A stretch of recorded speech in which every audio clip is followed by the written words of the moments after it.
मुझे यकीन नहीं आता इस बात का कि मुस्लिम लीग नून ने यह फैसला किया होगा, यकीन कीजिए, क्योंकि मेरा ख्याल में और कुछ नहीं तो इतनी तो पॉलिटिकल मैच्योरिटी आ चुकी होगी कि ये सारा काम जो है उन्होंने खुद नहीं किया होगा, ये किसी ने तजवीज़ किया होगा। लेकिन हकीकत ये है कि तजावीज़ के ऊपर मुस्लिम लीग नून आज तक जो कुछ भी करती आई है, ये इतने पूरे अरसे में जो कुछ भी करती आई है, उससे उसका ग्राफ सिर्फ और सिर्फ नीचे की तरफ ही जाता है और कुछ नहीं होता। एक और इंपॉर्टेंट बात कि अब तक जो कुछ भी पीटीआई के साथ होता रहा है, ये भी हकीकत है कि पाकिस्तान तहरीक इंसाफ की जानिब से कोई इतना बड़ा रिएक्शन सामने नहीं आया।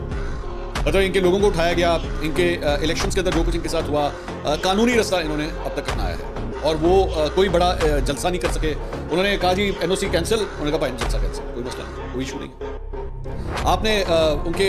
आपने लोग गायब होना शुरू हो गए। पीटीआई के एक साहब एमएनए जो है उनको गायब कर दिया गया, सिवाय एक प्रेस कॉन्फ्रेंस के पाकिस्तान तहरीक इंसाफ कोई रिएक्शन अब तक नहीं दे सकी है। अली अमीन गंडापुर, सबसे इंपॉर्टेंट बात ये भी ज़हन में रखिएगा कि अली अमीन गंडापुर जो है वो पाकिस्तान तहरीक इंसाफ के वज़ीर आला खैबर पख्तूनख्वा है, लेकिन उनकी जानिब से भी अब तक किसी किस्म का कोई रिएक्शन नहीं आया। सवाल यह है कि अगर आप इस तरह पीटीआई के ऊपर जब पाबंदी लगाएंगे और खैबर पख्तूनख्वा की सबसे बड़ी सियासी जमात के ऊपर जब आप पाबंदी लगाएंगे तो उस सूबे की जानिब से क्या रिएक्शन आएगा? पाकिस्तान तहरीक इंसाफ उस सूबे में तीसरी दफा हुकूमत के अंदर आई हुई है, वहां से वोट बैंक, जितना बड़ा वोट बैंक मैंडेट लेके वो आई हुई है, उसके बाद आप उस जमात के ऊपर पाबंदी, एक मिनट के लिए आप सिर्फ अज्यूम कर लीजिए ना, चले मैं इसको एक मिनट के लिए रिवर्स करता हूं कि अगर आप पाकिस्तान पीपल्स पार्टी के ऊपर पाबंदी लगा दें तो सिंध की तरफ से क्या रिएक्शन आएगा? या जब मोहतरमा बेनज़ीर भुट्टो को कत्ल किया गया था उस वक्त सिंध के अंदर क्या कुछ हुआ था? लेकिन इसके बावजूद वहां पे उन्होंने आसिफ अली ज़रदारी साहब ने उस वक्त पाकिस्तान कप्पे का नारा लगाया। यहाँ पे ज़हन में रखिएगा कि पाकिस्तान तहरीक इंसाफ के साथ जो कुछ हो चुका है पिछले 1.5-2 साल के अंदर, वो लोग 1971 की तस्वीरें लगा रहे हैं वहां पे, 1971 की वीडियोस लगा रहे हैं वहां पे। तो इस किस्म का माइंडसेट अगर उसको हवा मिली या प्रमोशन मिली तो फिर किस तरह संभाला जाएगा? और ऑलरेडी आप इस वक्त जो है वो एक ऑपरेशन शुरू करने का फैसला कर रहे हैं, आप उन एरियाज के अंदर एक ऑपरेशन शुरू करने का फैसला कर रहे हैं। तो इसका जो काउंटर आएगा वहां से क्या आप उसको संभाल सकेंगे? मैं सिर्फ सवालात रख रहा हूं, मैं कोई स्पेकुलेट नहीं करना चाह रहा, लेकिन जाहिर बात आपने एक पॉलिटिकल मूव किया, उस पॉलिटिकल मूव के रिपरकशंस होंगे, उसके रिजल्ट निकलेंगे, आगे से रिएक्शंस आएंगे। क्या पाकिस्तान इस वक्त उन रिएक्शंस को बर्दाश्त करने के लिए तैयार है?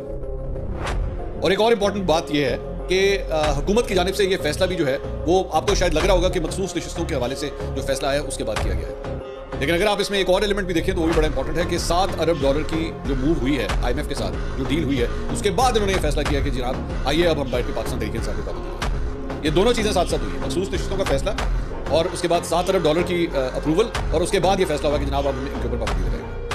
और अब एक मिनट के लिए आपको इंटरनेशनल सिनेरियो की तरफ भी जाना पड़ेगा। ज़हन में रखिएगा कि वहाँ पे अवान नुमाइंदगान जो अमेरिका की है उनकी जानिब से ऑलरेडी एक करारदाद जो कि नॉन बाइंडिंग है वो वहाँ पे प्रूव हुई है कि जनाब 8 फरवरी के जो इलेक्शन है उसकी तहकीकात की जाए। क्या तमाम बड़े इंटरनेशनल प्लेयर्स पाकिस्तान की इस मूव के साथ आके खड़े होंगे जो आपने अब ये पंगा ले लिया है? मैं पंगा ही कहूँगा ना इसको, मैं और क्या लफ्ज़ इस्तेमाल करूं। तो ये जो पंगा आपने ले लिया है, ये कि बड़े जो सुपर पावर्स हैं जिसमें इंग्लैंड है, जिसमें अमेरिका है, चाइना है, रशिया है, ये किस तरह इस मूव को लेंगे? क्या हुकूमत ने अपना होमवर्क इस मामले पे, फॉरेन अफेयर्स के मामले के ऊपर पूरा किया है?